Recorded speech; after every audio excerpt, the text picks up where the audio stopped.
Hello cello players, we are going to continue our work on Minuet in C today. I already made a video that addresses the first 8 measures, the first 2 lines. I'm going to start at measure 9, which is the start of line 3. In my book, if you haven't watched the first video, please go back and do that because many of the concepts starting on the 3rd line are the same as in the beginning. It's all about how much bow you're using and how you're feeling that steady beat, especially on your hooked bows. So each line in this entire piece starts off with that hooked bow. So I'm going to review that from last time. We're going to go to the tip. Down, up, up. So we're just making sure that each note in our hooked bow is the same speed, even though we're using a full bow for the first one. So the tip, up, up, tip, up, up. Alright, other than that, it's a lot of the same concepts. I'm going to play through lines 3 and 4. Something that is unique about these 2 lines, though, is that we have F sharps. You'll notice them marked in your music as an accidental. They're not in your key signature. So when you see the sharp, just make sure that you're playing 3 fingers. All right, here are lines 3 and 4. 1, 2, 3, here I go.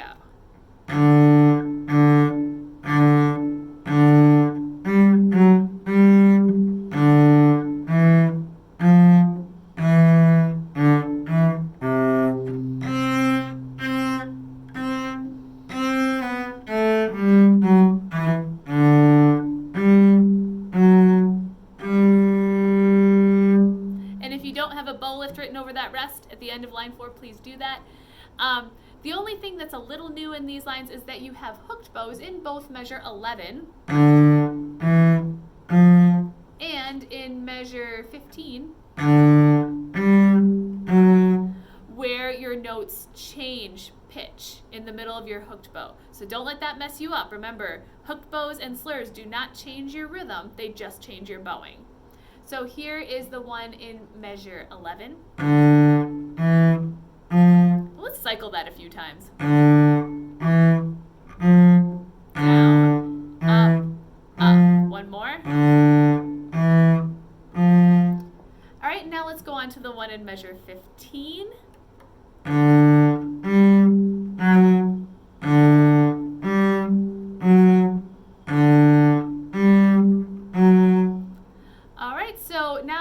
Play through those 2 lines one more time and just listen for those hook bows when they come out in context. The only other tricky thing is in measure 14 is that string crossing that happens on a slur. So you may need to take that out of context and slow it down a little bit.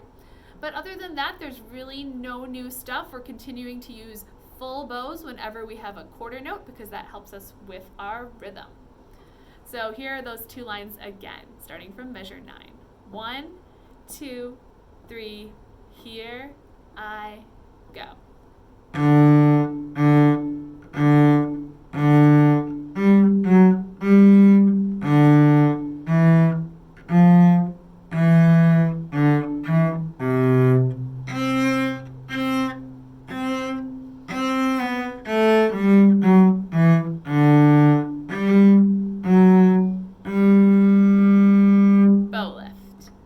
Okay, I'm just going to take measure 14 out of context.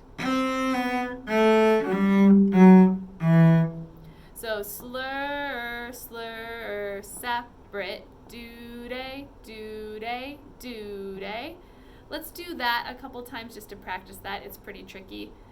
So do-day, do-day, do-day. Let's try that again.